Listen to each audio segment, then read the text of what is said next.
Okay, welcome to the Rubber Ducky channel, everybody. We have a small crowd today, but it'll be recorded for everybody, so that's the main thing.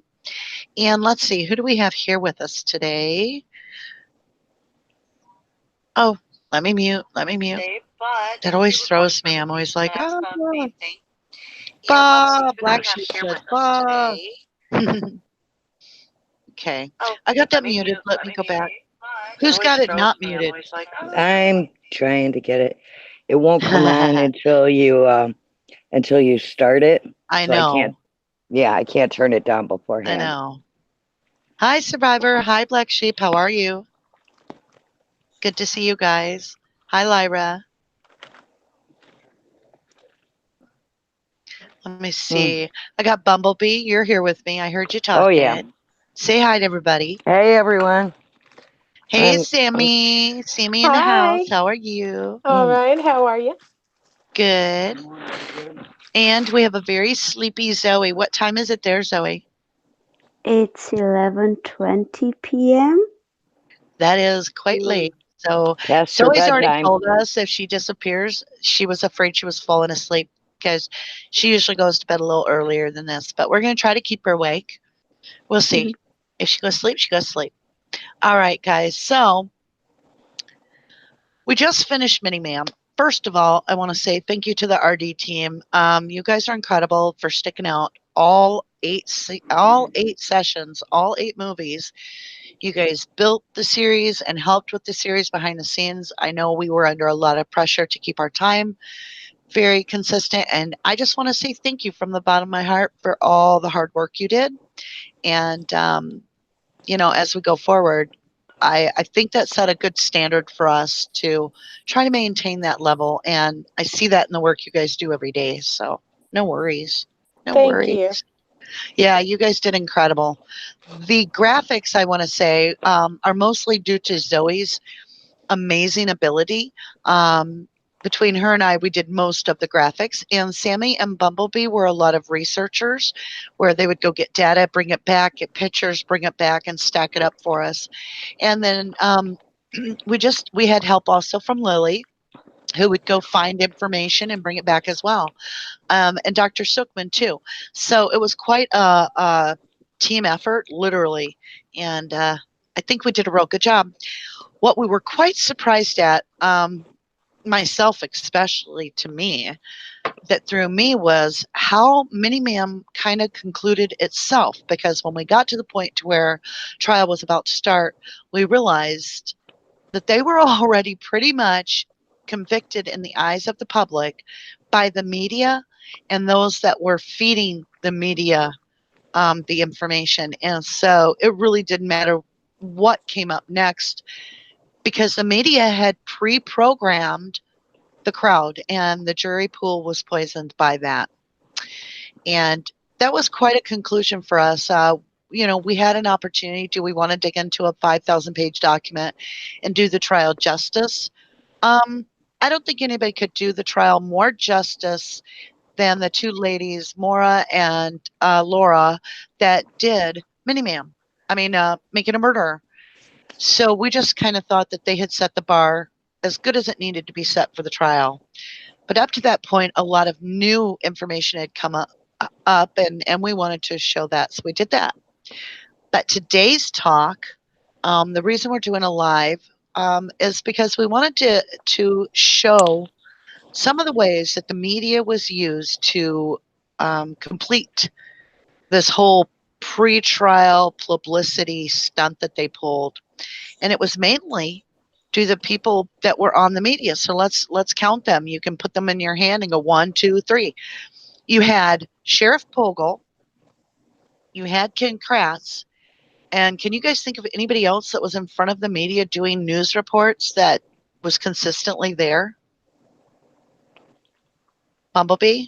Sammy? Anybody? Zoe? Thinking. Well, I think there was a lot of people manipulating the media behind the scenes too. Oh, yeah. Totally.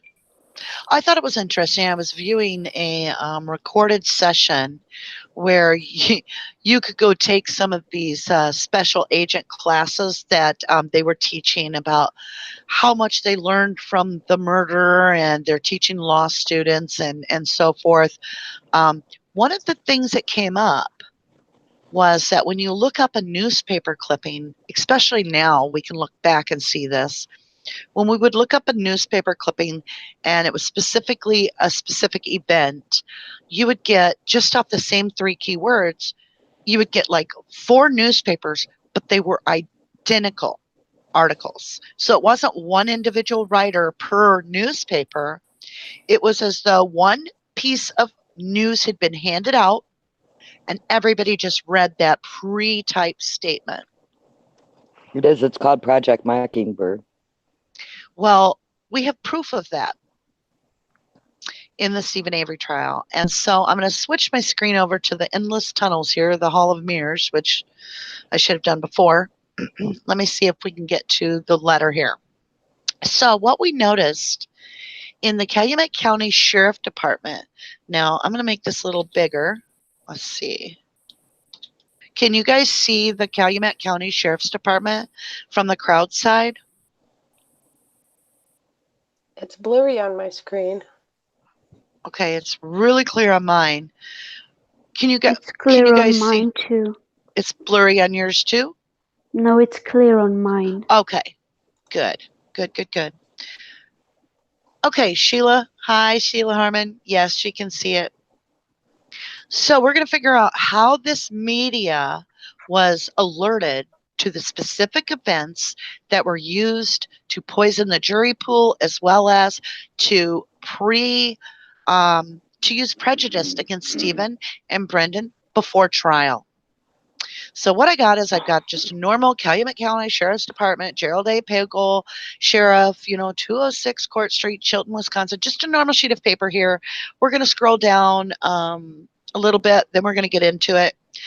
You can see this is just a normal letter. I have looked at this 100 times, never ever thought about it. Let's see on my save list. How do we do that? No, there's got to be a way. Well, we could always go to the library. I think we need to do it on a different screen. We'll go to the back end of the library. I added some documents in the library and I want to go grab them real quick because you're going to see it's not just one sheet of paper. And I want to give you 3 examples, if everything works out here. 3 examples of why we know that, what was it called, BB? Project Mockingbird? Yeah, Project Mike. That's where the press all releases only what is put on the teleprompter for them to release. Gotcha. Then that's what So this that's is. why And you're going to see all the why. news always sounds the same no matter what channel you put it on. Okay. It's what the corporation says they can put on. Okay. Well, in a murder trial, I get that a little bit. I get why they're going to say this is what we choose to release. So let me see if we can find. I'm looking for a Calumet County one because it doesn't matter which one it is. It just needs to be a Calumet County one. Here, Calumet Sheriff. Let's open this one up. Then we'll go back and grab another one. Let me see. Oh, now this is a new one, and it's done different. So this is not a good example. That's a 2019 document. It doesn't have it. I had these all open, and I must have closed them when we when you found too many windows open. yeah, when I had so many open. 47 windows. Yeah. Okay, so when I see that, that is not what I'm looking for, because she definitely doesn't do that. Well, we'll find more as we go. We'll definitely find more. We found several, so I want to go back to this. So this Calumet County Sheriff's Department has a name, Gerald A.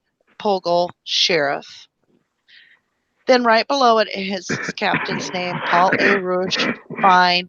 It's addressed to Judge Patrick Willis. You okay, baby? Yeah. Okay, you want to mute or cover your mic? So this is Judge Patrick Willis, Manitowoc County Circuit Court.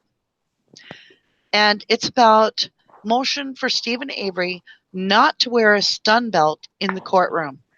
Okay? So in other words, why would that have been a problem? Well, somewhere along the lines, it was suggested by the prosecution that Stephen Avery should have to wear a stun belt during the trial. And then this is the answer from the sheriff, Pagel. But what I'm going to do is we're going to highlight here. Let me get a better highlighter. Do I have one on this? Let me see. No. Okay, so BB, do you need to get a drink? No, I just did my inhaler. Okay. I'm just trying to see if you're okay. So if you look here, it says radio station KGL 593, Wisconsin teletype code CASO. Those are radio stations, and I'm thinking probably television. And it's a code, and it's a press release. It's in other words, they're being sent copies of this. And I noticed that they do that on almost anything they want. They do not consider that this is a document that is seriously making Stephen look like a monster. They're doing it on purpose even. Why on earth do they need to let the television or the radio station know until after the decision's been made? Do they need to really ask the judge with everybody watching? No, they don't. Why do they choose to do that? Why do you think? What do you think the jury felt, Sammy? I think it's fear mongering. I think it's creating fear, stirring up fear in the people, all before this goes down. Yeah, that's a great word, fear mongering. Yeah, it's creating a sense of nobody in that room is safe if Stephen Avery's in that room and he's not restrained to the point that he has a stun belt on. Yeah, that's completely ludicrous too. What all was he already wearing? He had that waist chain thing. He had his hands in it. Mitts. The mittens, yeah, he had the mittens on in a lot of the pictures. Yeah. What else? And he had leg shackles. Okay. So what's he going to do? Lunge at somebody? He might bite someone. Over. Oh, yeah, bite him. They could have muzzled him, maybe. Why not put a muzzle on him? You know, if he's this huge monster that if we've already got him handcuffed and leg cuffed and or leg ironed, whatever you want to call it, and mittens on him, if he's so dang dangerous, maybe we should have muzzled him, and that way we could have made. I bet he didn't think of that. I bet you Pagel didn't think of that. If Kratz would have thought of that, you know, he would have suggested it. Yeah, let's get him a muzzle. Roll him in on a dolly, like that movie Clarice. Yeah. Mm-hmm. Well, listen here now. If they weren't trying to manipulate the people, don't you think that if they really truly felt this was a very dangerous person, risky person, even in transport, that as soon as he got out of a vehicle, that they would have him with the biggest officers that they had on hand? Because he was so short, they could have easily just picked him up and moved him along. They have guns. Yeah. Yeah. Okay, you guys. I'm just saying. I totally agree with you. Oh, I'm so on board with without you guys. Alerting everyone else. This is exactly what we were talking about. They are alerting the radio station and the television, if that's what teletype code CASO means, which I believe it would have been sent out to the news programs through a teletype code. Yes, news gets it through a teletype. Yeah. And that's part of Project Mockingbird. Local channels and so forth.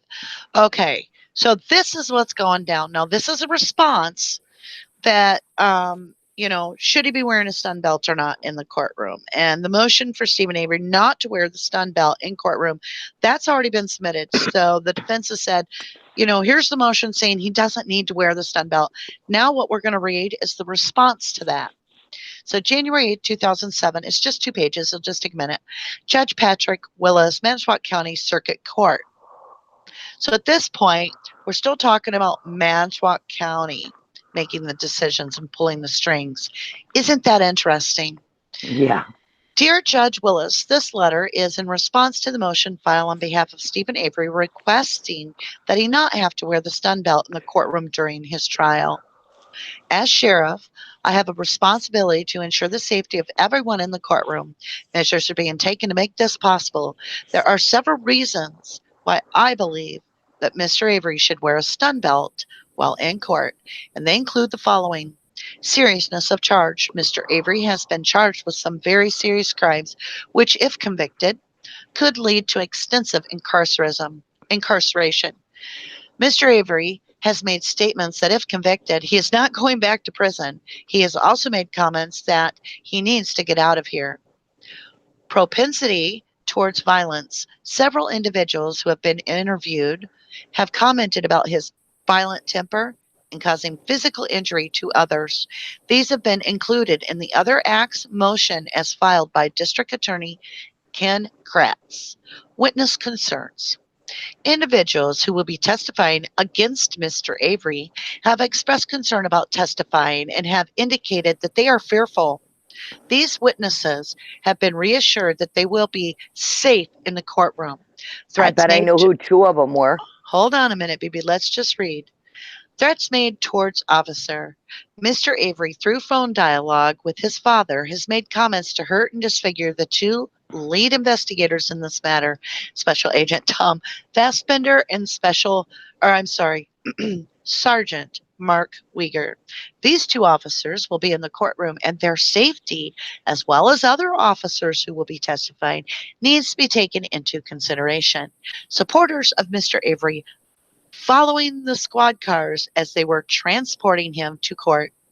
There was an incident when Mr. Avery was being transported to court in Manitowoc County that supporters followed the officers from Chilton to Manitowoc. They pulled up beside the transport car at a stop sign in Manitowoc and were parked next to the transport car carrying Mr. Avery. When confronted later, these 3 individuals said they waited at the quick trip. Hello? These 3 individuals said they waited at the Quick Trip gas station in Chilton and then followed the officers to Manitowoc. On 01/22/07, Mr. Avery sent a letter to these supporters, and in the letter, he makes a comment that, quote, something big is going to happen. Granted, I cannot read into this comment. However, I feel... Hello? Can someone mute their mic for me, please? He called here and got your number earlier. Hello? I don't think she can hear us. Granted, I cannot read into this comment. However, I feel that I need to take this comment seriously, and that is why I am addressing it in this letter. For the reasons mentioned, I feel it imperative that some type of restraining device be used, and I find the stun belt to be the least restrictive and the easiest to conceal from view. Thank you for your consideration. Respectfully submitted, Gerald A. Pagel, Sheriff for Calumet County. Hey, baby love, you're going to have to figure out how to mute yourself, love. We were on your call. Hangouts room. Well, we'll have to figure it out later. Okay. Yeah. You guys, now let's tear into this thing. All right. Before I start, or you guys start, let's give the crowd a chance to first off. Can you still hear me, by the way? Of course. Yes. We could hear the whole call. Okay, let's see. Lyra Side of the Moon. Hey, thumbs up to you too. Black Sheep says, media influence has predetermined the verdict in so many cases before they ever go to trial by changing public perceptives. Right? Oh my God, sounds like I have bronchitis. Oh, that was me. BB has, say it again. COPD. COPD. Okay. Susan says it's the same BS that Kratz pulled pretrial. Yep. But we're going to figure out exactly how he pulled it off. So we know what he did, but how did he pull it off? We're going to get there. Leo, hey, Ducky, your MaM videos are the best on YouTube. Oh, thank you, because I'll be honest, somebody was kind enough, one of our research went over to Reddit and dropped off one of our videos, and then I read a comment. I never go on there really that often, except to just read the links, but I don't go read my own, what they're going to say about me, because I don't want to hear it, to be honest. I don't like negative stuff. But one of them, I read it, and it said, I am the worst on YouTube, so you balanced it out. I feel normal again. Woo! Okay. Silence of the Lambs. Yeah, that's it. That's the name of it. Yes, hello, Chris. That's what they're trying to do. They're trying to build such a fear. Hey, Andrew, how are you? Good to see you again. Yeah, roll them in like Hannibal Lecter. That's what Scott said. Let's see. Sarah said, hi, all from New Zealand. Wow, thank you. Thank you for joining us. Yeah, she's on her way to work listening to us. Well, I hope you have a good day at work. Misunderstood. Thanks, Ducky. Hello, everyone. Hi. Lyra. Oh, my God. He's not Ted Bundy. Exactly. Right? Oh, my God. What a great point. Black Sheep likes Misunderstood's name. We all like Misunderstood's name. That's cute. I like Black Sheep's name, too, though. I like that. Yeah, so do I. Do you want cheese on that with your wine? I get it. So much. I'm sorry, Deborah. We did have a lot of noise on there. We will work that out. It did kind of get a little too much. A lot of movement and stuff. Lily, hey, good to hear you're here cooking. So we'll be in and out for a couple minutes. Lily will join us as soon as she can. She's got a lot of real-time stuff going on and absolutely respect that. This was kind of a fly by the seat of our pants thing. Hey, Pixie, how are you? I love that name too, Pixie Stick. Lily's like, so lucky I don't live near them. I know. I remember those little pixie sticks. They had like a sweet tart powder, wasn't it? Mm-hmm. Yeah. Yeah. Oh, yeah. You just like poured in a whole tablespoon full of sugar. Yeah. It's like children's crack. Yeah. Okay. So what do you guys, I'm asking the listeners, you guys, the supporters. Now, I'm going to let the RD researchers come on and tear it apart in a minute. So, okay, you guys say what you have to say about this form. What will I have to look forward to after the CASO reading? I can't believe we're almost done. Oh, I know. Ashira, here's the thing. We're going to have to pick something else to do. So you guys are going to have to start thinking. I've heard some good suggestions. Some of them are leaning towards Zellner. What was it called? It was, I've totally lost the name of it in my head. Oh, what form was that? Oh, it was one from before that we hadn't done. Oh, Black Sheep Love. Zellner isn't taking too long. It's not Zellner's place right now. She already did her thing. It's a state. It's not even the state. It's the circuit court, which is holding off from answering. So we're in a holding pattern. I can briefly kind of bring that up a little bit before we get into our main thing here, or I can hold off and we can discuss that if you want, just a short little bit after we're done. Why don't we stay on topic, and Black Sheep will come back to that if that's okay. Hey, Crockett, good to see you. Long time indeed. Yeah, I haven't been on in the day as much, so it's good to see everybody. We have a nice crowd today. So does anybody want to dive into this? Otherwise, I'm going to let the RD researchers have at it, because, boy, I can tell you about 10 things on this document that just really stir the pot for me. I'm like, It's kind of like a big pile of duck shit. It really is. Questions? Yeah, Sammy's asking, any questions? Any statements? Misunderstood? Yes. Trying to create a picture of a monster. Correct. Not cool. Creates a prejudice and contempt prior to investigation, or true facts of the case. True. Well, they weren't doing any investigation. Judge sucks. So. Scott said judge sucks. right. They weren't doing investigation. You're right You're there, right. baby. High Yeah, there's five. no Air investigation. five. Air five to Yeah. you. Leo says, I remember when you had less than 100 subscribers. Now you're rocking over 3K. That says it all. Aw, big hugs, Leo. Yeah, you guys have stuck with me through it all. It's been incredible. We've learned a lot. Yeah. Pixie wants a bunny. You know what? Zoe has a real bunny in real life. I won't go too far into it, but she does. And it's a really cute little bunny. And her name's Pixie. There you go. I didn't want to give it away because it's your private life, but its name is Pixie. So I was like, "Aw, that's so cute." All right, you guys. Sheila says, after CASO, will you, me and hubby just, aw, how will I lull you to sleep at night? We'll figure it out. We'll pick out something to read daily. So there is plenty of more stuff to get into. Trust me. yeah. There's so much. Lisa says it explains why locals seem so dug in.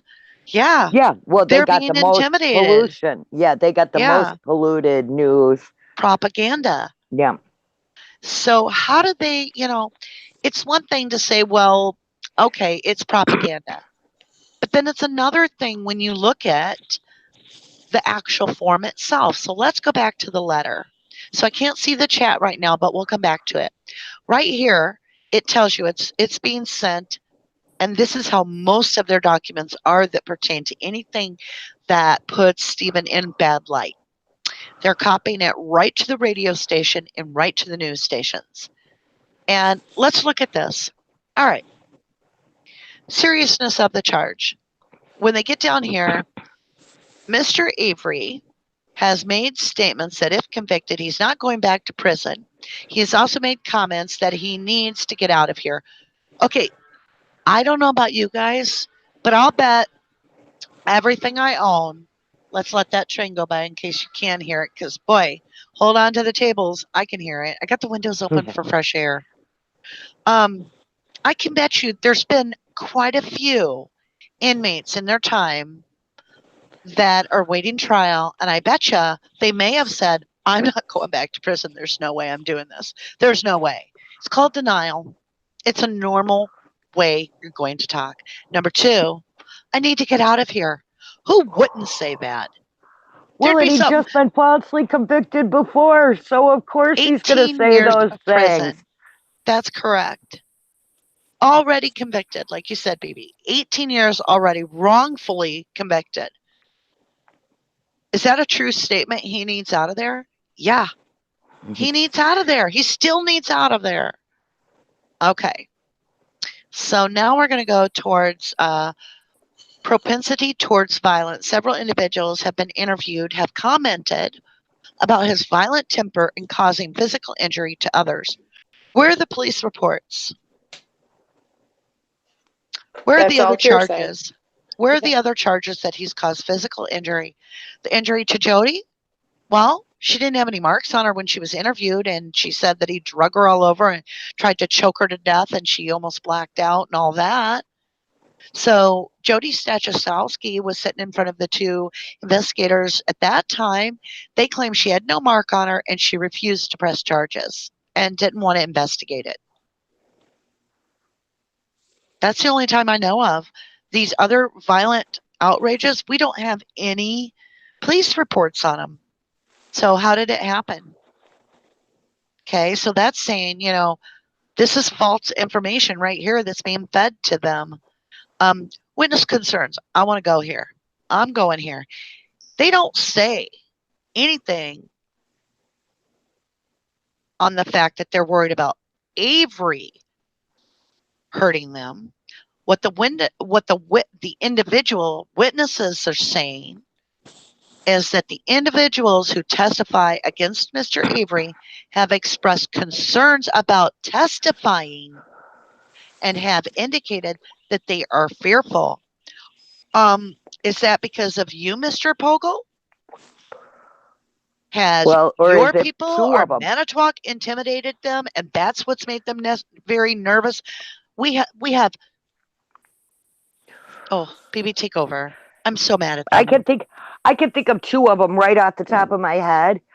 Both Scott and Bobby, who would be very afraid to be testifying because they're going to go in there and lie and make shit up and convict them or help convict them. Yeah. Yeah, I bet those are two of them right there that were very concerned. I can imagine them saying, "Oh, I don't know. I'm scared to go testify against him. He's gonna want to beat our asses." Up there and lie my butt off, and then it come back on me. Yeah. I have fear that if I don't, something bad could happen to me. That could be being said. These witnesses have been reassured that they will be safe in the courtroom. He's just using that. There's bailiffs and officers all over in a courtroom.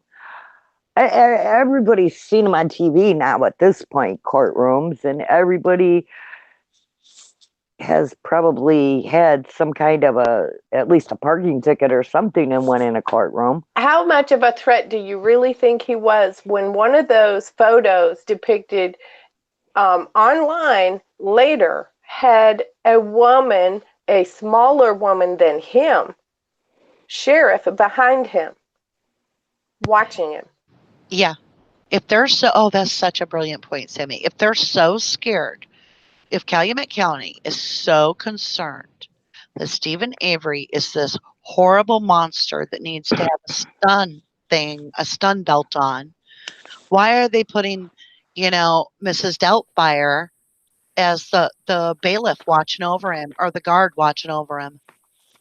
That's just stupid. There's no way. This is propaganda being put out, and it's being dispensed. This exact document is being dispensed to the radio station as well as the Wisconsin teletype code CASO, so that any news program that wanted to put out a report could pull this up and write what they felt, they needed to say based on what's being said here. That's ridiculous.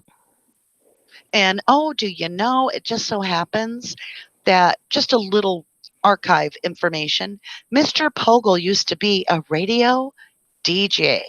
Oh, you got it. So if any of you little armchair sleuths like myself want to go out and figure out which radio in the radio that he worked for, I'm just curious. Does KGL 593, is there anything to do with that? Or is he just keen on the radio thing?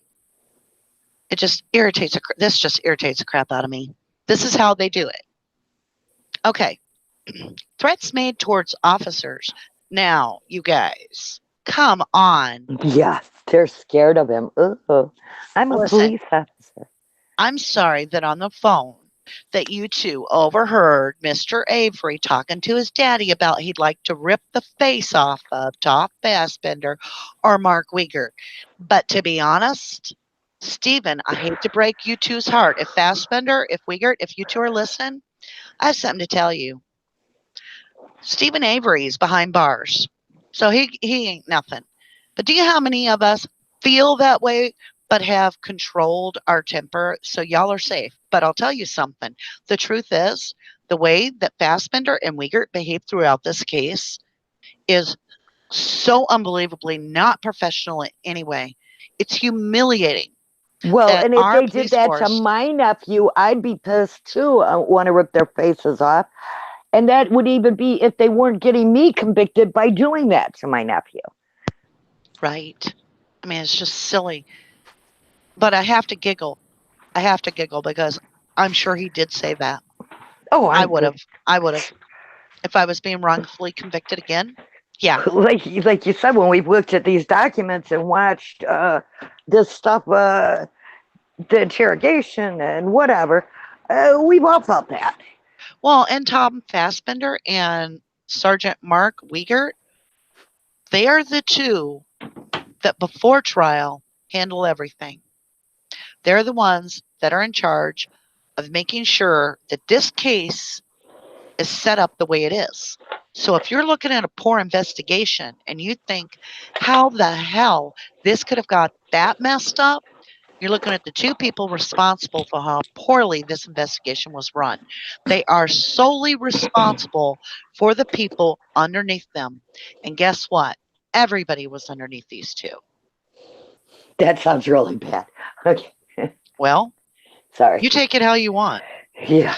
These two officers will be in the courtroom, and their safety, as well as other officers who will be testifying, needs to be taken in consideration. They've had no problem getting alone with a little bitty kid in school. Yeah. And that guy didn't have anybody protecting him. Boy, they sure can dish it out, but they can't take it, can they? Yeah, Jeannie just said that. Yeah. We think a lot alike. All right, supporters to Mr. Avery following the squad car. Yeah. What? I didn't think he had any, but good. Good for them. These three individuals, I'd like to shake your hand. You gave me a big smile for today. I like the fact that you were sitting at a quick tip gas station in Chilton and decided to follow them, and that you were showing your support. I wouldn't have personally, and I would never suggest that you follow a police officer that is transporting an inmate for any reason. I personally wouldn't do that. But the fact that in the past it did happen, in hindsight, it's kind of humorous. But I personally don't recommend ever doing such. You're right. Something big is going to happen. Probably Stephen was hoping that they were going to show that Manitowoc County had actually been corrupt. And unfortunately, he was very let down. And I mean, when you have a guy crying more in the trial than the actual victim's family, are you really thinking he's dangerous? He was trying to get it out there about Ricky Hassletter, too. Stephen was. Yeah, absolutely. In the beginning. So he maybe thought somebody would pick up on those clues he was leaving about that. Maybe. Lord. And Lisa says, same officers who were afraid of one restrained dog. What was that one? Read that again for me. It's the same officers who were afraid of one restrained dog, Bear. Oh, yeah.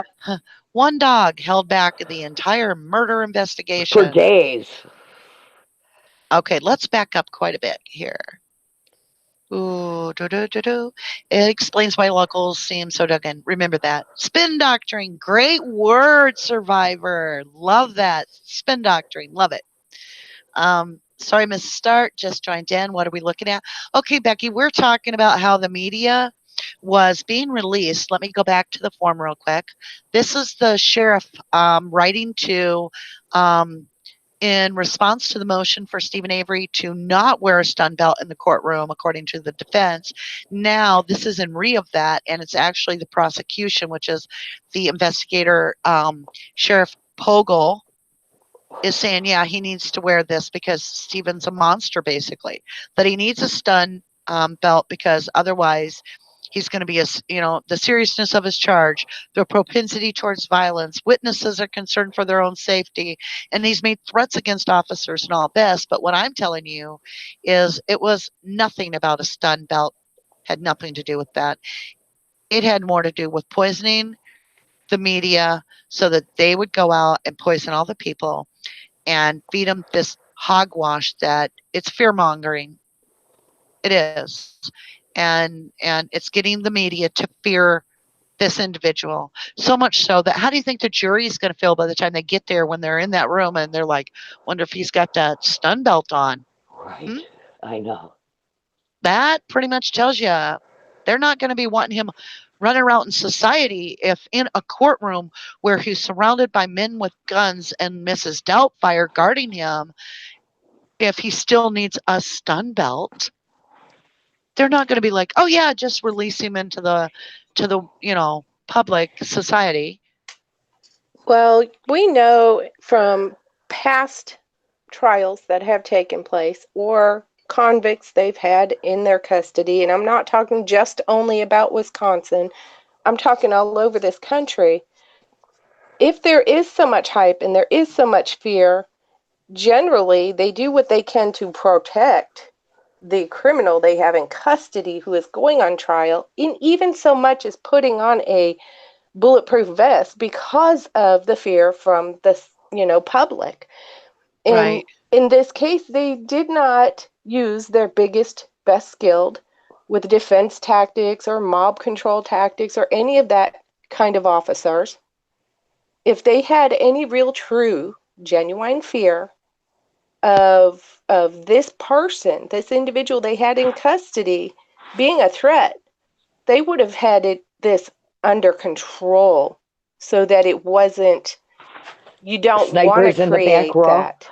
You don't want to create something within the public and society in an atmosphere where so much could go down. But they did everything they could to instill that fear. Yeah. They're making the people using the idea that, hey, I got an idea. Who cares if we really get a belt on him or not? But hey, once we release it to the media and stuff, it's what their perception is, right? That's it. It's all about perception. It's all about perception. And this is a lesson for all of us.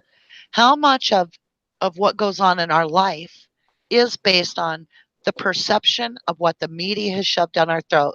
Let me take an example. When you look at your child, 12-year-old girl, she's got perfect, normal figure, healthy child, nothing wrong with her. And she looks at you, am I fat? That's media. That's media pushing a perspective down our throat that is already pre-staggering, the symptoms, so that this child is already questioning whether she's adequate or not based on that. We know that's true. But then you look at what are they using the media for in these kind of situations when there was no reason to even notify. I mean, if Stephen Avery, like you guys are saying, had all these things where he was so notoriously horrific, that being handcuffed and leg cuffed and mittens on his hand and surrounded by people with guns and Mrs. Doubtfire, if that still isn't good enough, and then they decided, yep, we're going to have to put the belt on him, and the judge put that out there, that is when you would notify the public, not on an allegation of such. There's no decision being made at this point. There's no reason to be bringing the media into that kind of thing. And the reason this was allowed is because the judge didn't put a gag order in place. There were no gag orders. So that's where we get this. Very, as survivors Kratz goes, should have been the one fitted with a muzzle. Oh, Lord. And still should. Very admissible statement, survivor says. Absolutely. I agree. Black Sheep says, oh, people say things in the heat of a moment before thinking. Yeah. Yeah. Jeannie finally got out of Hangouts. We tried to bring Jeannie on a live with us, but we lost her along the way, and we waited for about 15 minutes and couldn't work it out. So unfortunately, it'll be a different time. But I'm looking forward to that. Now I want to reread this. I've read it 3 times. Thank you, Arshira. Crockett says, I reckon you should do a review on the Judge Duffin and the 3 dissenting judges, Rovner, etc. Crockett, I'm sorry, I'm not sure what that is. I'll put my email down below, and you can send me something so that way I can kind of get what you're talking about, because I haven't come across that subject.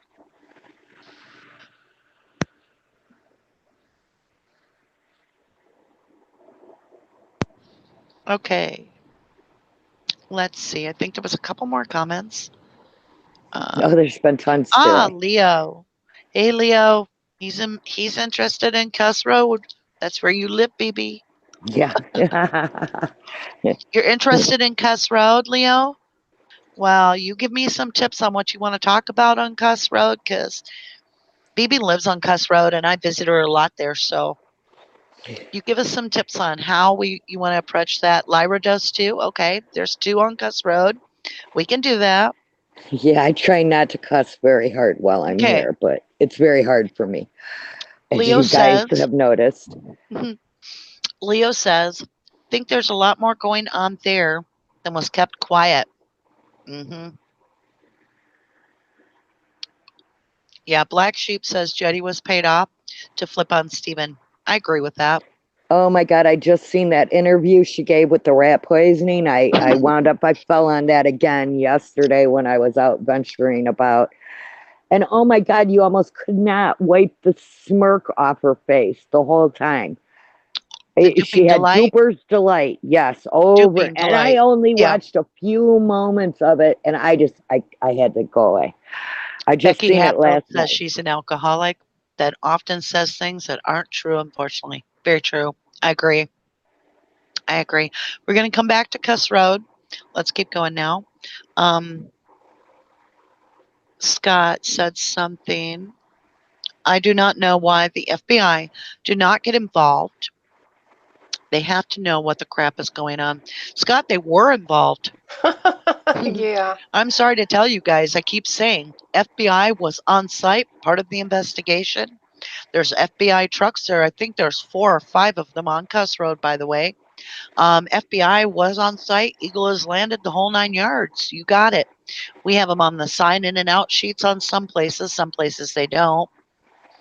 But FBI was actually there. They also took part in the EDTA testing of the blood, and they also had the vehicle RAV4 put into the Calumet County maintenance department, the machine shop. And that's the pictures you see. Those aren't the crime lab pictures. Those are Calumet County machine shop. And that's FBI sitting there. You can look through the windows of the picture on one of them, see Wiegert across the hall there, or through, not across the hall, but through the windows of the RAV, you can see him on the other side of the vehicle. That is FBI. Not only do they scan the car for fingerprints, there are 8 fingerprints on there that don't match anybody of the Avery or Dassey's or the victim. There's 8 latent fingerprints, so we got that. We have a bloody handprint, for God's sake, on the back of the RAV where you have to use the handle to open the door where the victim's body would have been thrown. They saw all that. They were involved during the trial. Yeah, they were part of all of this. Mm-hmm. Yeah. It's undeniable, and they don't deny it. They also were involved in testing of the tissue that was attached to the bone. So the FBI was involved. Yep. Lyra says, Ryan in his smirking face. Lisa B, I'm sucking on cough drops. Sorry, guys. It's kind of a hot day, and I thought I'd keep my whistle wet. Lisa B says, all hearsay. Where are these witness statements? Shouldn't they be attached? Right? Survivor says, right. Even if a witness was innocent, they know what happened to Stephen the first time, so of course they're going to lie to protect themselves. Hey, Janie.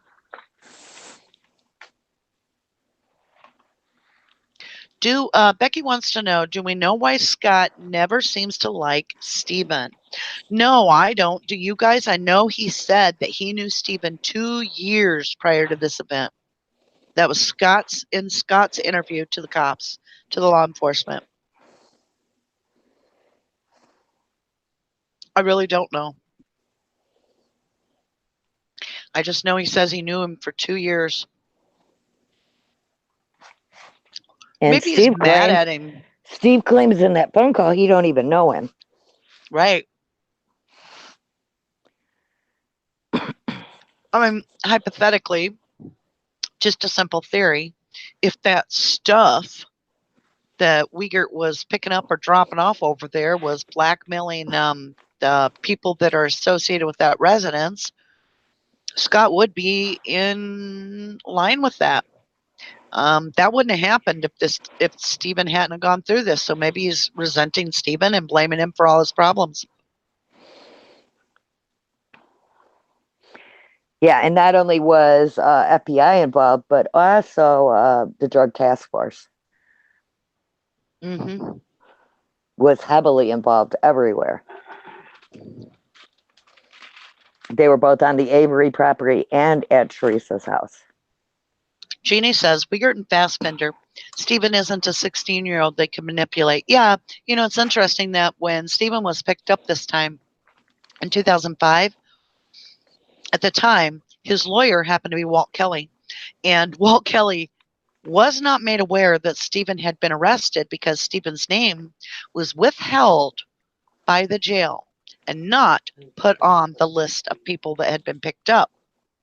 So it could have legally been filed a missing persons report on Stephen at that point, because he was missing for more than 48 hours. Nobody could find him, and he was locked up in jail. They were hiding him. During that time, though, don't worry about it, you guys. Wingert and Fassbender were already on it. They started pumping Stephen for information. So when eventually Walt found out that Stephen was in the jail, it was a couple days later, and that Stephen wasn't even allowed a phone call again. His human rights were just, they've never ever considered human rights important with Stephen. It's like he doesn't deserve them in their mind. I want to make a suggestion. If you all are interested in that, the dispatch calls has a call on there about how it was that they shut out the lawyer so that he could not contact Stephen Avery, and this was done on purpose. Mm-hmm. Yeah. Everything they did was done on purpose. I agree. Lily said, as if they had never had worse said to them, and they laughed it off. Exactly.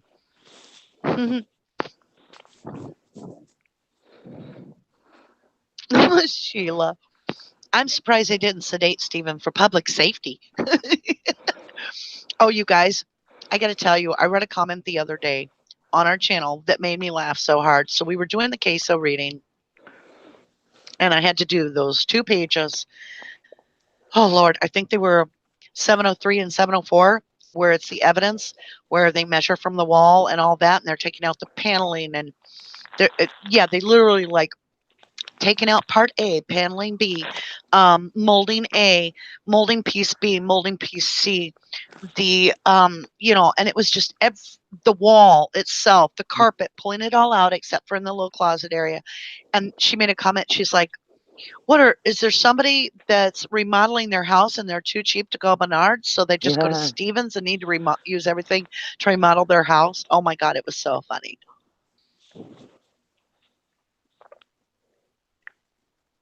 Zoe said, Skype trial. Yeah. Lisa B, same officers who were afraid of one of the restraining dogs. Yeah, we read that. Yep. Okay, let's see. I just lost my place. Oh no. I found myself.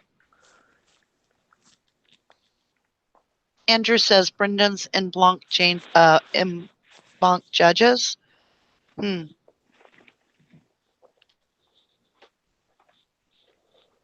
There's so much more information to be had by the public. Now there's more of it out there. And during a time like this, when we do have a lull in the case as far as legal proceedings, now is a really great time for people to dig in and start realizing what's out there. If you like to listen to stuff, you can listen to those calls. And I'm telling you, there's a whole lot of stuff to be found out by the general public, that's available to you out there now.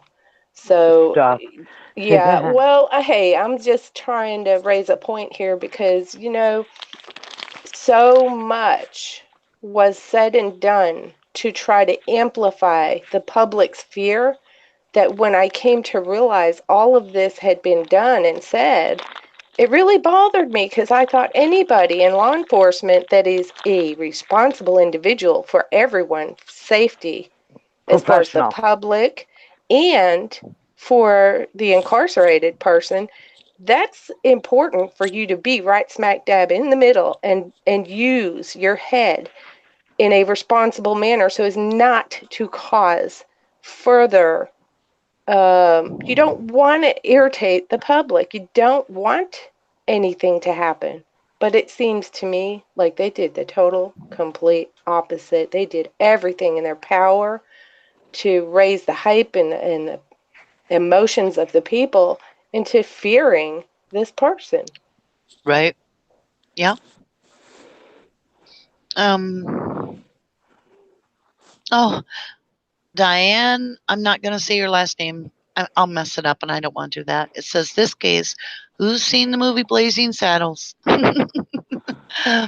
Survivor said Scott likes to be in control, and he couldn't control Stephen. Yeah. Crockett, the FBI was actually out there and picking up evidence, too. They were in this case from the beginning to the end. Sorry. Survivor says, plus Scott had to hear about from Barb every time her and Stephen fought, made his life hard, blah, blah, blah. Becky said, I thought maybe Barb was complaining that Stephen was writing her over being a better mom. He thought she could be at home with her kids instead of playing around with Scott. I think, I don't think playing around with Scott was what Steve was worried about. If you read back, Steve was worried about the way she was raising those kids. And he was saying things such as, if anybody finds out what's on her computer, she's going to be in a lot of trouble. So he must have known that there was something on that computer that was bad, because he kept saying, these kids, they're you're not raising them right. He also said at the rate they're going, nobody's going to graduate. Yeah. Well, that was his point. You think about this. He just got out of prison, right? Yeah. And here he was realizing, I think, that he was probably the only mentor these young people were going to have to stand up for them, to say, they need to knock this crap out and take it serious and do right. And the route they were taking was not going to get it. Yeah.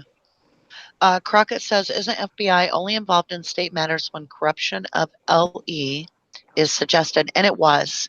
The defense's stand was, the position they took was that Link and Colburn of Manitowoc County were responsible for planting evidence. And so it was suggested. And also FBI gets involved if narcotics is involved. Just saying. Jeannie says they are master manipulators for the young and vulnerable, that is. Enter says Brendan's and Blanc judges. That's what Crockett wanted to hear discussed after the CASO readings. Oh, I gotcha. Oh, it's a good suggestion. We'll think on it. Becky says, do we know who currently has FOIA requests in and for what? I don't, because any individual in the world here could be requesting FOIA documents, so we don't have a clue. So Lyra Dark Side of the Moon, how many more have done this to tip of the iceberg? Yeah, that's a great question. Well, and there's also rumors about how Steve getting off for the DNA, the Innocent Project, was flooded with tons of other people that said, I had a hair in my case too. It was the same lab. I had the same cops. I had a similar situation. I'm doing the same amount of time for a similar thing. I want mine looked at. They got flooded more than normal.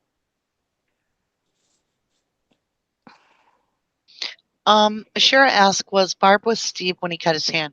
Not that I know of, but Bobby was. I do know Bobby was there. So Crockett wrote, RD, sorry, I cannot respond via email. My suggestion, Revnor, I don't know what Revnor, if that's a name, Duffin, were the judges who believed in Brendan. Duffin wrote a 90-page summary. Oh. It's two of the judges that thought that he was okay, I think. I'm sorry, I did not recognize the name. I'm not as familiar with those judges' names. It was heartbreaking. I knew there was the one guy from the federal level that had basically exonerated him, right? And had overturned the verdict, and then they got a hold of it on the higher courts, and first it was what, 7 or 3 that listened to it. Anyway, then they overturned it again. 3 initially, and then it went to 7 or 9, and 7, I think. Yeah, and then it got reversed again. Susan says Stephen also was worried for his sister's life. He knew that Scott was beating her. Oh, I didn't know that. I've never heard that Scott actually hit Barb. Never read anything, no police reports or anything, so I can't honestly say that I have ever heard that anywhere. Crockett Thompson, 3. Oh, 3, then 7. Gotcha. Yeah. I just That's a good honestly think, suggestion. I honestly think though that he come out of prison and he saw that these youngins weren't going to make it. And what he seen in prison made him realize what an idiot he had been. I really believe this. And I believe that he was trying to teach the only ones that he knew he could have a hand in helping. Because in some of this stuff that we've read and gone through, you can see where he's trying to make Brandon responsible for his actions. Like, do this chore and I'll either pay you this or give you credit and we'll get you a vehicle when the time comes. So he was trying to get him to understand there's a right process here. So I listen to everything and I look back and I think about, yeah, they got into it because he was judging her. He was telling her, you've got to get a handle on this now because they're not going to be okay if you don't. Sorry, but I just had to say it again. No, I appreciate it. Don't apologize. That's what you're doing is, expressing yourself. I appreciate it. That's what you're Susan here for. says, yeah, that's what you're here for. Susan says, Stephen talks about it on the phone call with Jody.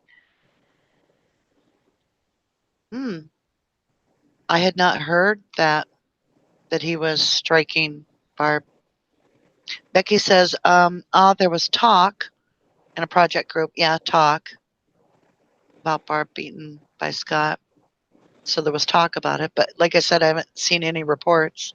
Well, according to her, it's been the best. Yeah, I think it was 11 at that time. 11 years of her life.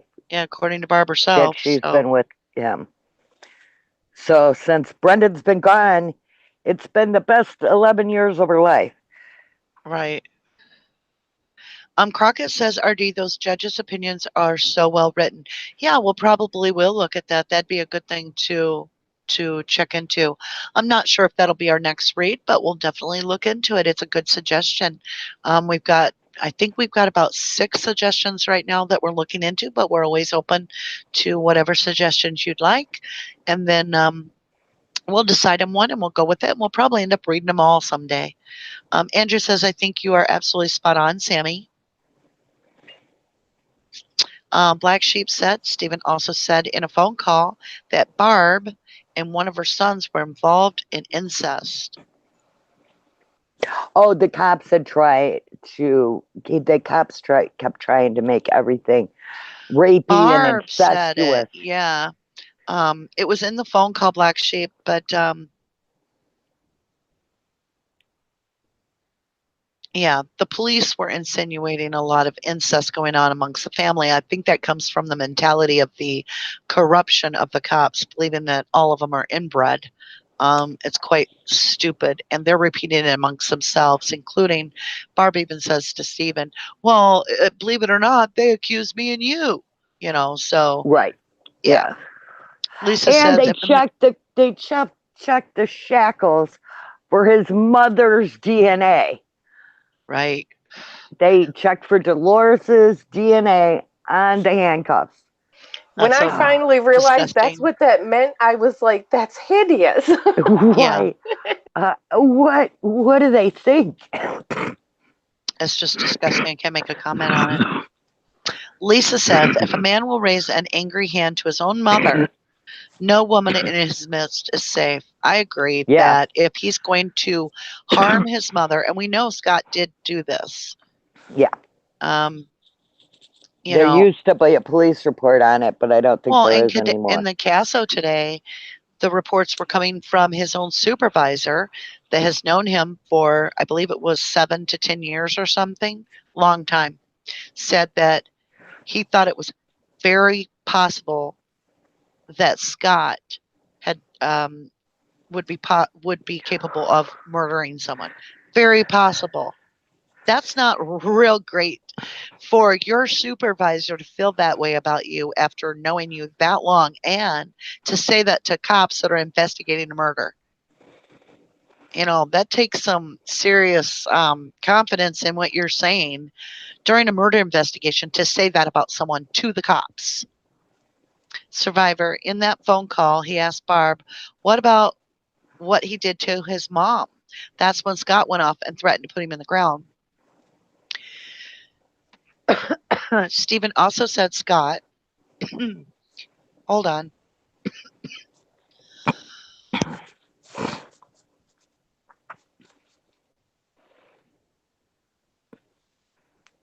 Oh, molesting. Okay.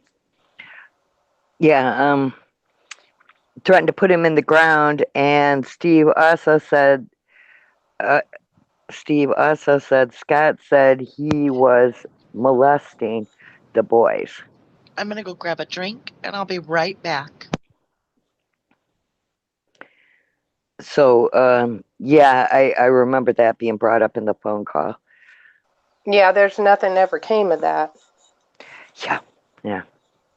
Nothing at all. But they tried to make the whole family very incestuous and rapey, and they had these preconceived notions that they're dirty and nasty and beneath everyone, and what is it? And then on top of it, you've got these people that are involved in this law enforcement that are using and manipulating any and every way that they can, all of the media in every way. You can imagine this stuff was getting out, you know what I mean, about the family and then about Steve and Avery.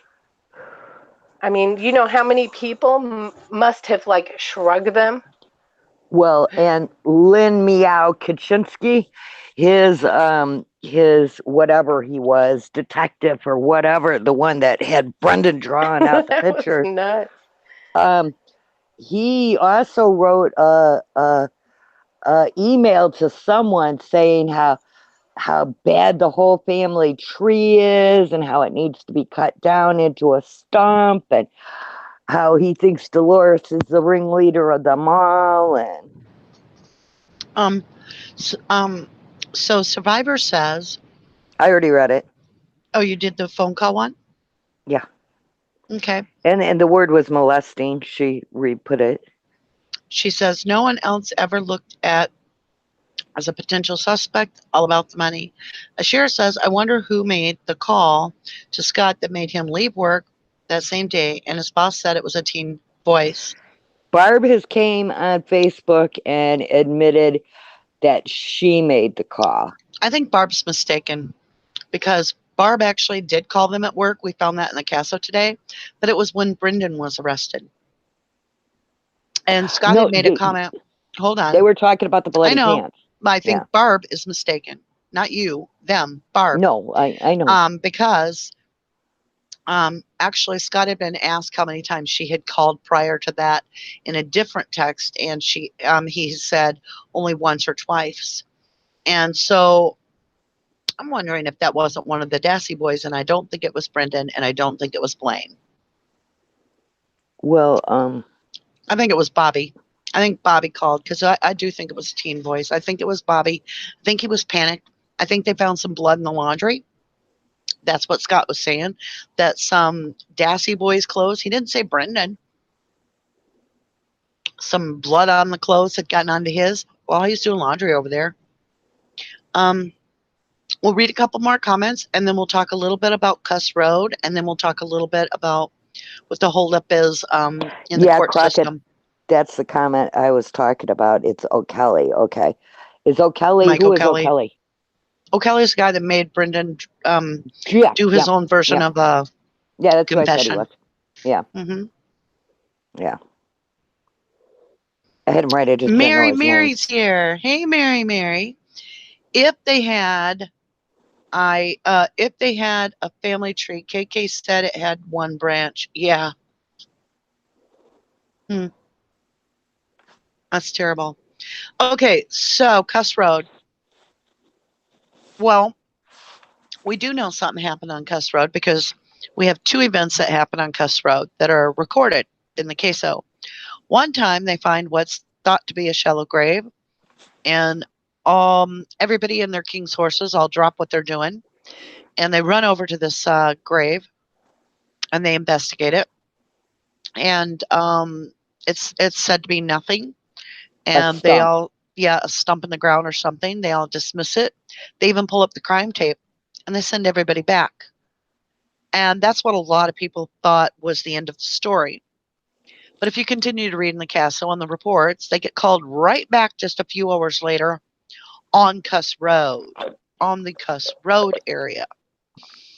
Also, the scent dog, the cadaver dog, the actual cadaver dog, hits on the back stoop of the little red trailer at deer camp. Now, Steve's got a little red trailer. A lot of guilters try to bring this up. It says right on it that this little red trailer is at deer camp. So obviously not Stevens. Well, and also we found in the calls, the dispatch calls, where one person is having an ambulance sent down there. Okay. So anyway, the dog hits on the stump there, and it goes all the way right up to the tape of Cuss Road, the crime tape. And they phone Sheriff Pagel to ask if the dog can go past it, because a dog is a tracking dog, a cadaver dog, and the scent that is picked up is taking it right to Cuss Road. It's trying to go over and under and all that on the tape. When Pagel says no, it's taped off as a crime scene, and the cadaver dogs are not let down there. So obviously something's going on down there.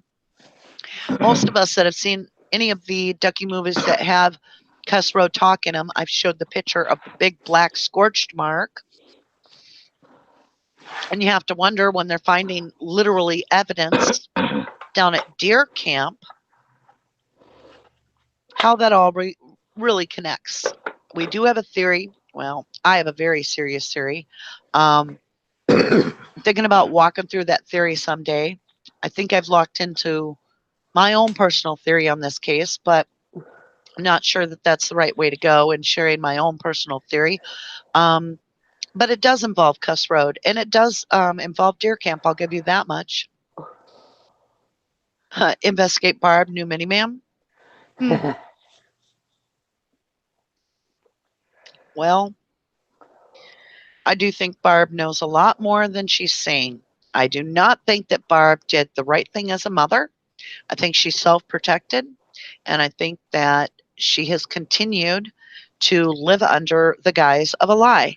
And if she would be honest with herself, I think she'd realize that she stood up for Brendan for a little bit there, here and there. But when it counted, where was she when this child was being asked questions? Yeah. When it mattered. Well, in court one time, and in the other room another time. And mm-hmm. Yeah. I'd had that kid so tight with me, they would have had a hard time finding that kid. First time I found out that they interviewed my child and I wasn't present, my lawyer would have had a second corruption case against Manitowoc right there. I would have been like, in the case where this county is getting sued by my brother, they just took my child and questioned him without my permission. I want a lawsuit against them now. That's how that would have went. And then I would have put my child in protective custody in another county, under another county's watch. And I'd have been with him, and they would have had to come to me in that county to figure out what's going on. And I'd like to know who picked Lynn Meow Kaczynski to be Brendan's public defender.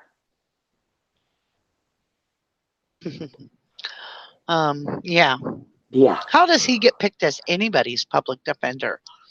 Does that individual that's going to have him as a public defender literally have like some pact with the devil or something, I mean, how do you get stuck with that kind of public defender that goes out and says, I know my client's guilty, but we're going to try the best we can? Yeah. Yeah, Lynn Meow Kaczynski. Crockett absence was due to Fassbender and Wiegert's manipulation. I don't know. I can't say that's all true. I don't care what they had, I'd still be in there. Otherwise, you'd have been reading report arrests on me. What'd they arrest, Rubber Ducky on? Well, they tried to interview her son, and she said, you're not doing it alone without a lawyer or me. And then they arrested me. Yeah. I'd handcuff myself to my kid if I had to. Barb and Scott was busy buying a house instead of paying for a good lawyer Making wedding for Brendan and her plans. son. Amen, Susan.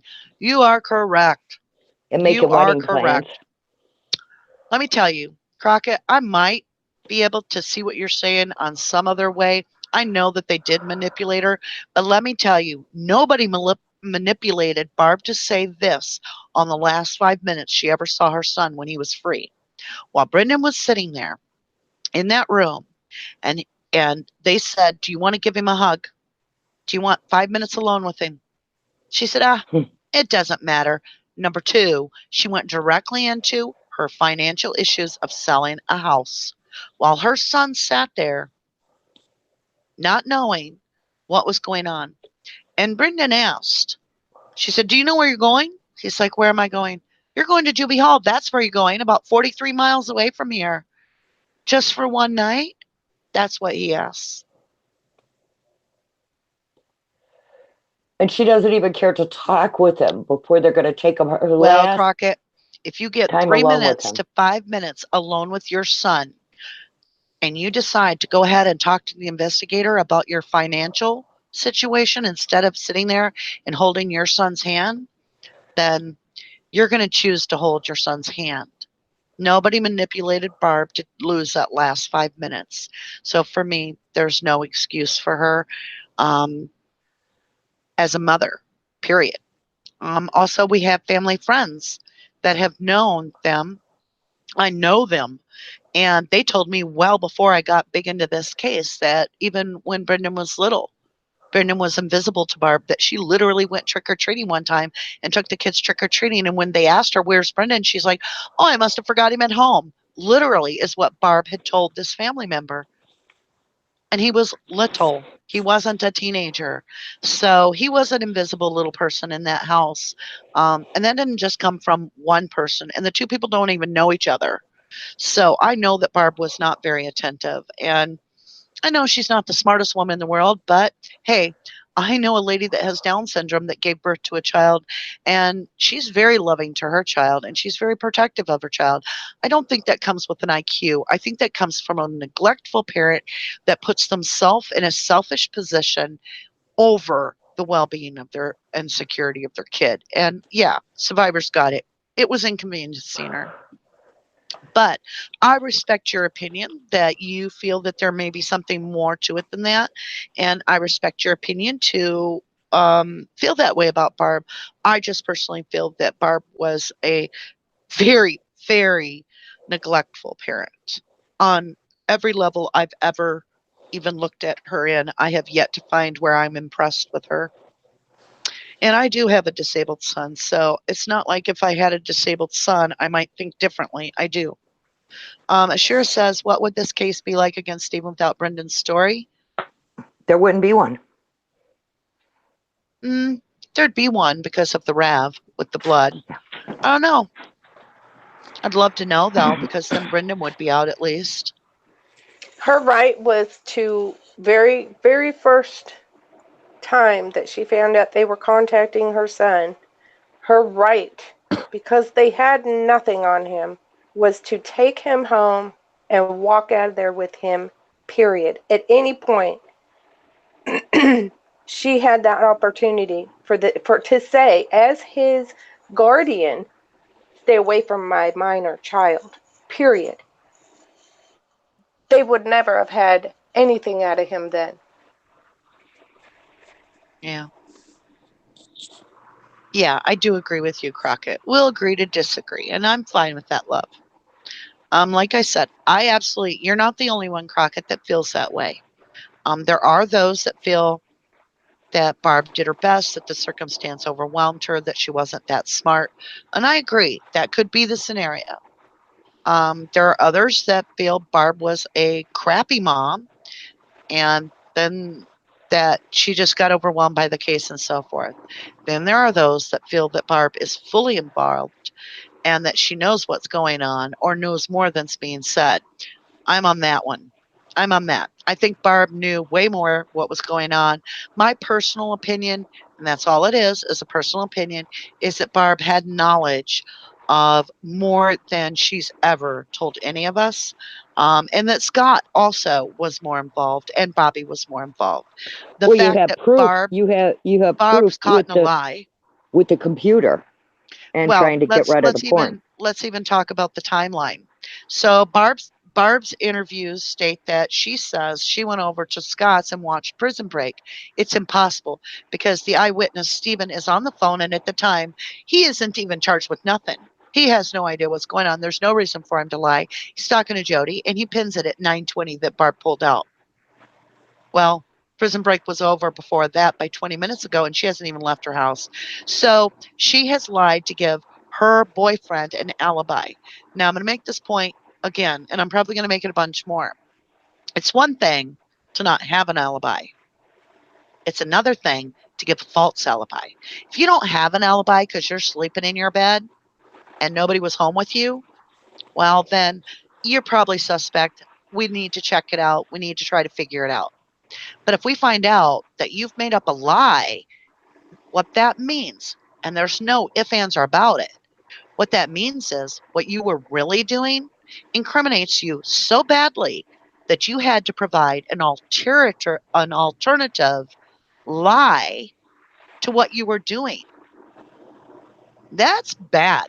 If it's a murder investigation and you can't tell the detectives what you were doing because it's so incriminating that you have to make up a lie and hope it pans out, then you're deep.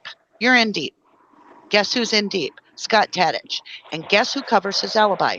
Barb. Barb, absolutely with a shadow of doubt, lies and provides an alibi for Scott Tadich, not once, but twice. So there's my problem with Barb. That's why I have my personal views, is because there's no doubt she's lying in the case. There's no doubt she's walking away, leaving her son. She had no problem being there for Blaine every time Blaine needed somebody. Man, it's quick. They got a lawyer for Blaine like tonight. No problem. Can't afford one for Brendan, but we got one for Blaine. Oh, wait, lawyer's not available? Guess who's there? Barb. So there's issues for me. But yeah, we do know that Barb not only did that, but there's some other nefarious things that Barb did. But I didn't start the live to talk about Barb, and we're going to agree to disagree. So I think it's interesting that when you look at the media itself, and that's one thing we were trying to kind of come on about, it's predisposing them to a set view before trial that the suspect's guilty. They're putting fear in the heart of the public as well as the jury pools being poisoned. And that's why they're constantly copying the radio station and the news station every time that they make any type of statement in the courts. We say that right on the letter to the judge, right here. It says Gerald A. Pagel, Sheriff. And then it says radio station KGL 593, Wisconsin teletype code CASO. For real? This is to the judge. That's just mind-boggling. So we've talked about a little bit about Cuss Road. We've talked about Barb. We've talked about the media. And then somebody had made comments about what's going on and why Zellner's taking so much time or why she's slowing it down. So I went over to Eric Cozy's the other night and I listened to Tracy talk a little bit and what my takeaway is. Now, keep in mind, I tell you guys, I'm a housewife. I'm not a lawyer. That's why I listen to the people that know what they're talking about. But what came out is this. Tracy had suggested that she expected that we might possibly see something from Zellner in this week or possibly next week that asked the appellate court to nudge the circuit court in answering. So what has happened is when the appellate court put out the request for both sides to make their statement, the state jumped up when they weren't even being asked to make a statement and made a statement first. Zellner made her statement, then the state jumps up, blah, blah, blah, blah. State didn't even have the talking stick. They weren't even supposed to submit anything unless they're asked to do so. And they weren't asked. They just talked out of turn. Then Zellner said, wait a minute, because it confused her. She was like, if they're talking out of turn, that's one thing. Then just disregard the statement. But if you're taking that as that response, then here's mine. Well, the appellate court had left off, according to what Tracy was explaining, if I understand this right, they had left off a deadline for the circuit court to answer. And that's unusual. So what's probably going to happen, according to what I understood, and I asked Tracy, please correct me if I'm wrong, because I'm not trying to quote you wrong. Doing the best I can with my little knowledge on law. From my understanding, then what it is Zellner will now put forth a motion that says, hey, nudge, nudge, can you set a deadline, please? If that deadline's set, I believe Tracy said something like 30 days would be expected to give the circuit court time to answer. Once that happens, then Zellner would be able to have her turn, which I believe is a 40-day period she would be given to submit her big appeal. I could be wrong on some of this. My recommendation is go look up on Eric Cozy's, find where Tracy's answering these questions and watch it directly from them so that way you're not getting my little view of it. That's the best I can give you guys. Can I say something here? Of course. Just for the general population, people like me that totally don't know all of the system, how it works, is every single thing that is filed is considered a motion. And what happens is after one thing is filed, they have to wait, like Zellner, for the next response, whether it be from this other, the state, the judge from the state, or the judges from the federal level.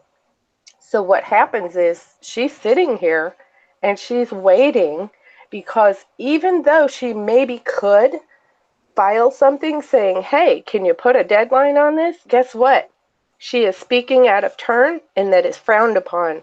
I think she's trying to be respectful and giving the state whatever time it is that they feel like they need to take. Well, it's not the state, though. It's not the state. State's already talked out of turn. They weren't even asked to put their 2 cents in. It's actually more of a circuit court, which is a county level. Well, that's what I'm talking about. The circuit court. Okay, because they're not, because you're going to have you the got to be careful how you say it or you'll confuse after. people. The state is a separate entity than the circuit court, okay? Well, I'm referring to the circuit court. She has to wait. And I mean, she could maybe file something saying, hey, can you put a deadline on this? But it's sort of considered like you're speaking out of turn and it's frowned upon. But that's all I wanted to say. And that's a good point. That is a good point. So, it's all about taking turns in the court system. So what happened is, first, Zellner made a mention, a mention of what all she wanted to do, which was to test the bones. And that was when we thought we had all the bones. Then it came up to her and they were like, hey, yeah, you can test the bones anytime you want. It's already, they all agreed. Circuit court agreed. Yep, test the bones. And then come to find out it's time to test bones. Oops. The state is the one that gave away the bones. Problem is the individuals that work for the state, Norm Gahn, received an award back a few years ago for creating the law, help creating the law that mandates that you do not give away bones that are considered to be used to put someone behind bars. So the lawmaker himself gave away and broke his own law that he wrote, helped write. He's the one that gave away bones. So now we don't have the bones to test. So the previous motion of, hey, can we have the biological evidence to test here? What's the point in getting an answer to that when the bones aren't there to test? Now, the normal answer would be, well, go find something in this case that's similar to this evidence and use it instead. But we don't have that because it was the location that the pelvic bone was found in, which was the quarry that we need to prove our point on. And that is one specific bone. And that one specific bone was given back to the hall box for closure. That's what their reason was. They gave the hall box the bones to bring some closure, finality to the hall box. That'd be okay if it was legal. That'd be okay if they didn't turn around and out of the side of their cheek, the other side of their cheek, spit out in the last motion that they don't even know. The state said they didn't even know what they gave the hall box. They might have just given them animal bones. Hey, you know, who's up for according to Kentucky Fried Kratz, Chicken those tonight? weren't people bones. And yes, the chicken wing. Yes, the chicken wing in the box Kentucky of bones. Fried Chicken. Yeah. Yeah. Some of I mean, Mama what kind of Avery's what fried kind of chicken. letter are they going to have to write the hall box? Dear Miss Hallbach, we're unsure if we gave you Kentucky Fried Chicken or the cremains of your daughter. We need to exhume them because we have a county order to exhume them so we can see what the hell we gave you. How's that for finality, huh? How'd you do, state of Wisconsin? You give them back some bones to bury illegally, knowing that they may have to have a court order and reopen all their wounds? This is on you guys, not us. It's on you guys, how you're handling this court system. Okay, you guys. Deborah says, considering how many interviews they had, she had to have asked him what they were talking about. And as soon as she heard, they should have shut it down and got him a lawyer. Yes, amen. Amen. Yasmin. Hey, Yasmin. Didn't Mike Hallbart start his closure on... Oh, my God. Yeah. Didn't Mike Hallbach start his closure on second day around the time the grieving process began? Yeah, isn't that interesting that, she's still missing and you don't know how long it's going to take you to get over her death. No, we might miss her for a week, a day, an hour, a minute. Yeah, the day after she's missing. Yeah. After she's reported missing and you find out she's missing. Well, I don't know how long it's going to take me to get over this grieving process of her dying. Well, what do you mean? She was just at Walmart. Oh, she's not dead? Whatever. Oh, my God. Yeah. So we know there's a lot more to this case than people talk about. A lot of the times people like to put some sort of soft turn on it and say, hey, you got to give the guys a break. They were trying to do their job because they thought he was guilty. Guess what? Just do your damn job. Quit using your own brain to figure it out because look at the mess you make. Just if the test results come out that you can't, quote, put her in the garage or the trailer, then so damn be it. I mean, it isn't over the money. You just got done paying out $7 million to someone, which, according to Tracy, that was a really, really high payout. So Stephen may have only got $4 million. Just let him have his money and go on, unless it's about something else. What's it really about? Why? What is so, as people really look at this case, what was so horrific that the state is actually breaking laws and lying and tampering and switching swabs, most likely. In my opinion, that's what they're doing. What are they hiding?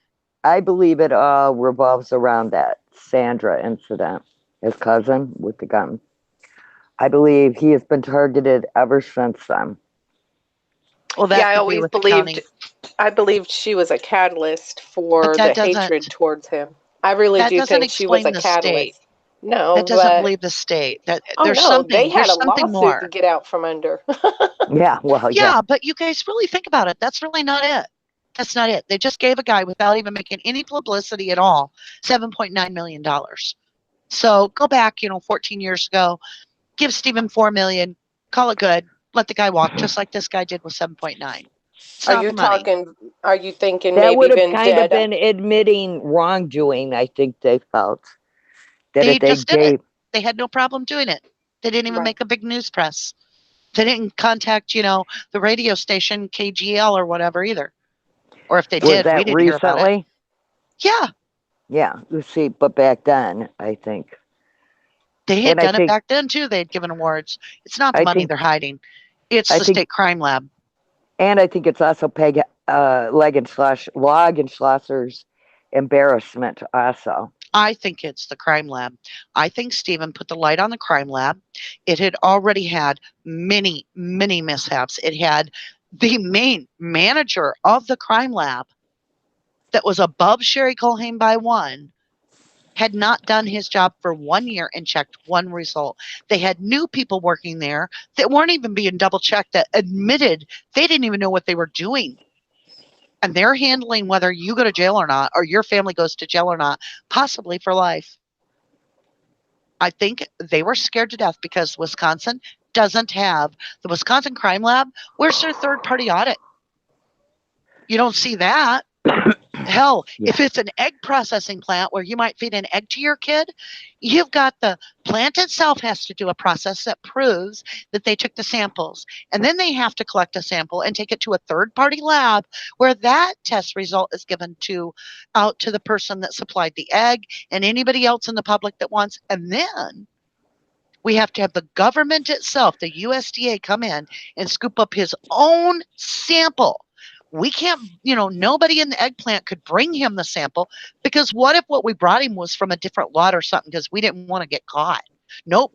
He had to physically go take the sample himself out of whatever bulk tank that these eggs were in. Why? Same reason the FBI should have said, no, you're not going to ship us swabs that we're going to base our results on EDTA. You're not going to ship us pieces of this and little lab samples that we're going to base our stuff on. We're going to go right to the lab. That's what the FBI should have done. Why didn't the FBI go to the lab itself, test that, and tell us after they swabbed it? And it's not like, they're scared to go near the RAV. They've already had the RAV. They've already had it in the Calumet maintenance garage. They've already used an actual high-tech scanning device. They have 8 latent fingerprints. What were they really hiding? When you guys answer that, it's not going to be about money. It's going to be about lives, because there's no way the state of Wisconsin is doing this for money. County, maybe. The state, no. They've got $19 million. The state gave Manitowoc County for the ice trail. Don't tell me this case is about money. I don't buy it. This case is about lives. It's about all the individuals that are right now probably sitting in Wisconsin prisons wrongfully convicted on the same technicality errors that Sherry Culhane pulled on Stephen, not once, but several times. They're hiding the past. They're hiding their corruption, that the state is not paying attention to how sensitive this DNA is. Hell, the state itself is questioning if the guy that made the Andy system is qualified enough to use it.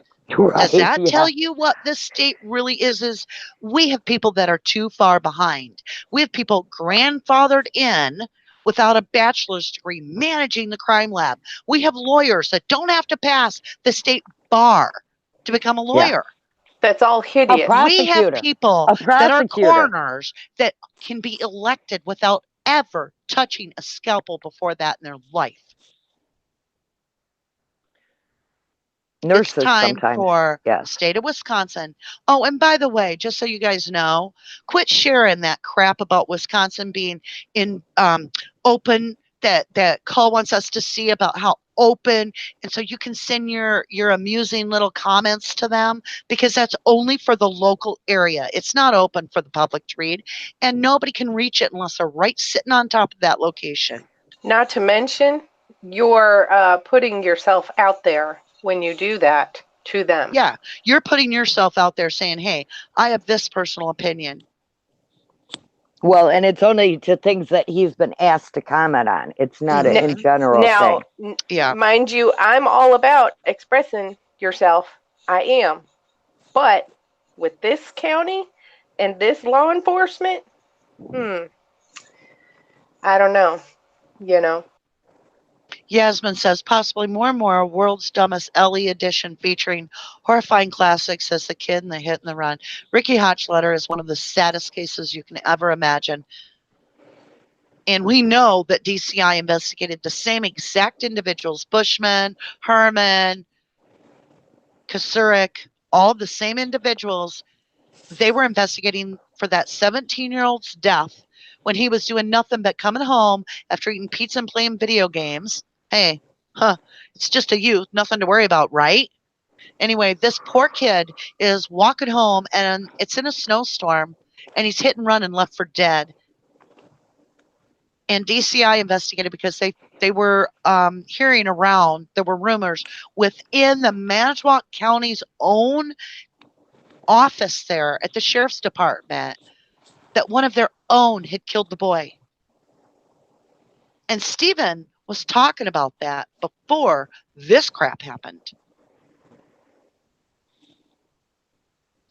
So, okay, guys, I had to get a drink. I was getting warm. I got heated up on my soapbox. Okay, you guys, I have another live coming on tonight. It's not going to be on my channel, though. I'm just joining some friends. Paul Capaldi and Eric Cozy are going to be doing, Eric Cozy and I are going to be joining Paul Capaldi on his channel about the media as well. It seems to be the thing. Like I said, MaM kind of ended abruptly because I was just at the point where it drew its own conclusion naturally. And I was like, wow, that's worth just sitting on. We didn't need to have a trial. These two individuals, Stephen and Brendan, were already prosecuted in the eyes of the public, as well as a predisposition jury that had been poisoned by the media. So the live is supposedly starting, I think I was told, I want to say 10:30 tonight, and that'd be U.S. Central Time. So I hope you guys join us for that. Thank you guys for joining us today. And thank you guys, the RD researchers, for joining me for the live. And I think you guys made such valid points. I mean, really, you did. Everything you guys said. Right or die, Ducky. Right or die. Right. Yep, that's right. And I know I just made a whole bunch of enemies with the state of Wisconsin. I'm sure the FBI is looking at me going, yeah, we got your name on here. But you know what? You have to respect the fact that the truth is we can't just sit here and watch this kind of garbage go by and not question it. Everybody says, oh, get the FBI involved. They were. They need to get back involved and straighten this out once and for all. I'm just hoping for the appellate court. I'm just praying for the appellate court. I didn't get his name with it, but that link I just posted is to Paul Capaldi's YouTube channel. Somehow I didn't get the whole thing. Aw, Crockett, you're such a sweetheart. Okay, you mothers out there, I'll say goodbye.